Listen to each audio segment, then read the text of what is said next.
enojo es un sentimiento que se experimenta cuando nos sentimos perjudicados por alguna persona, circunstancia o cosa. Con frecuencia los seres humanos transforman en enojo sentimientos profundos de preocupación, culpa, decepción, rechazo, injusticia, incertidumbre, confusión y temor. El saber que el enojo generalmente cubre a otro sentimiento ayuda a manejarlo con mayor facilidad. Debajo de cada enojo existe alguna frustración. La función principal del enojo es producir energía para enfrentar el obstáculo que produce esa frustración. Hoy las preguntas son: ¿cómo puedo controlar mi enojo? ¿Qué debo hacer cuando otra persona está enojado o enojada? Llámanos al 285-3300 y participa. El Dr. Gorostieta te responde.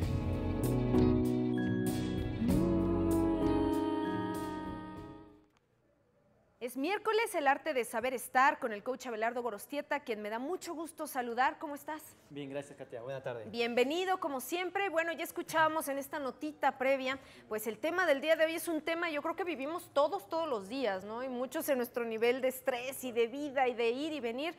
La ira, el enojo, ¿cómo podemos definirlo? ¿Es lo mismo ira y enojo? ¿Son digamos, similares? Se interpreta como igual, Okay. Katia. Enojo, ira, coraje. Coraje, ok. Se interpreta muy semejante. ¿Qué cosa es el enojo, el coraje, la ira? Es una emoción. Okay. Es una emoción, es un sentir. Aquí hay interpretaciones.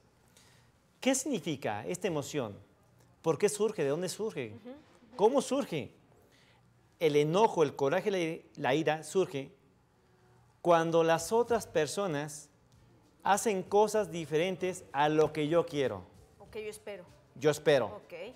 Cuando el resultado que hay en una acción mía no es el que yo quería. Y eso me hace enojar. Enojarme. Así es. Okay.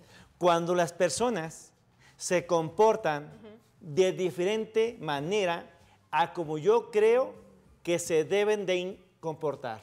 Okay. Entonces, es una forma de frustración, de impotencia.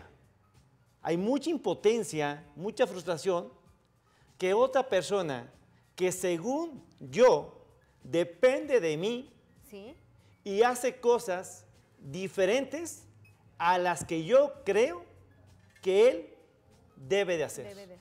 Pero ¿cómo? O sea, hay gente que es más enojona que otra, más corajuda que otra, como se podría llamar. Es correcto. Hay personas que son muy enojonas. Ajá. Ese enojo no lo trae de nacimiento. También lo aprenden. También es aprendido. Okay. Esas personas que son muy enojonas, la pregunta que yo haría en casa con mamá y papá, en su familia, ¿cómo se vivió? ¿Cómo era su papá y su mamá de esta persona que es muy enojona? Okay. Recuerda que son modelos mentales, programas mentales. ¿Sí? Son programas aprendidos por la palabra y por la forma de pensar. El ejemplo, ¿no? El ejemplo. También. El niño va imitando, va aprendiendo el comportamiento de papá y de mamá. Ya. Si el papá está acostumbrado a que lo que él dice se tiene que hacer, perfecto. Los niños van imitando el modelo. Claro, es el ejemplo que tienen en casa, ¿no? Así es. Pero de veras, ¿cómo resulta luego molesto que hay gente que ahora sí que todo le molesta, que todo le enoja? Hay gente que es, no sé si altamente irritable, si se valga esa expresión, pero hay gente que de veras dice uno, bueno, pues es que todo le molesta, ¿no? Es correcto, Katia. Se debe de interpretar esto como una enfermedad también. Ajá. Es por eso que están los grupos de neuróticos anónimos. Ok. Los neuróticos anónimos es aquella persona que todo le irrita, todo le molesta, todo le incomoda, nada le da gusto. Nada le parece. Nada le parece. Entonces, vamos a ver el enojo en el trabajo. Llega la autoridad, por ejemplo, la autoridad, y hay compañeros colaboradores que dependen de él. ¿Y qué crees? Que estos colaboradores hacen cosas diferentes, acciones diferentes a las que la autoridad cree que debe de hacer. O espera. Ajá. ¿Y qué pasa? Que entonces la autoridad, la jerarquía, se enoja, se molesta, ya que no hiciste lo que yo, como autoridad superior a ti, debiste haber hecho.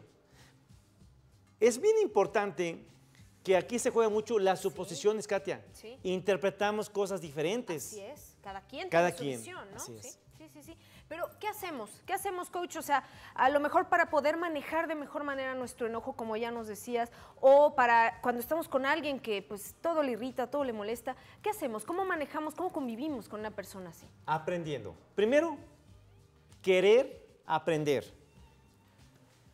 Comprendiendo. Tengo que comprender que todas las personas tenemos pensamientos diferentes.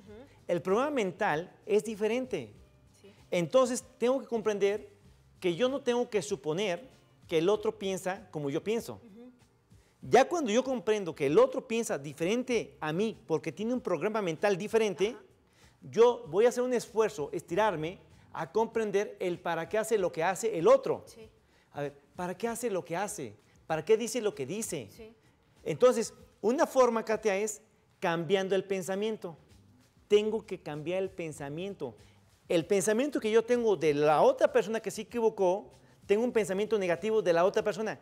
El mismo pensamiento tengo que cambiarlo a positivo, comprenderlo de forma positiva, para que de esa forma yo, de forma empática, comprenda al otro en su forma de pensamiento. Él trae una historia diferente a la mía. Claro. Son dos historias diferentes. Claro. Incluso, Katia, no importa que seamos familiares.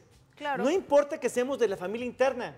Tenemos que comprender que el programa mental de un miembro familiar y del otro se ha hecho de forma diferente. Distinto. Ok. Entonces, cuando comprendemos eso, Katia, entonces yo me pongo a pensar, a ver, su comportamiento yo no lo comparto, no estoy de acuerdo. Una forma de ayudarles es, ¿y qué siente él o ella con esta acción? Lo que está haciendo, ¿qué lo hace sentir? Entonces, en lugar de juzgar, criticar, o la impotencia de que no hace lo que yo quiero, mejor le pregunto, oye, ¿cómo te sientes con esta acción? Para comprender el para qué hace lo que hace. ¿Por qué o para qué? ¿No? ¿Para qué hace lo que hace? Empatía es la clave entonces y bueno, pues sí, vaya que es necesario, ¿no? Cambiar el pensamiento, Katia. Cambiar la de negativo a interpretación positivo. de que el otro no está mal, simplemente que piensa diferente a mí. Pues sí. Y que yo debo de luchar contra mi impotencia y comprender Así es. que el problema no está afuera de mí, está dentro de mí, en mi programa mental.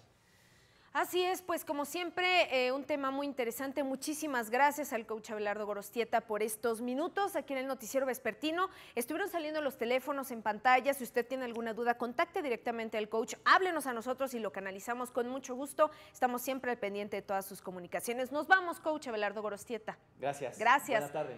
Gracias a ustedes por el favor de su atención. Soy Katia Mercader. Nos vemos mañana.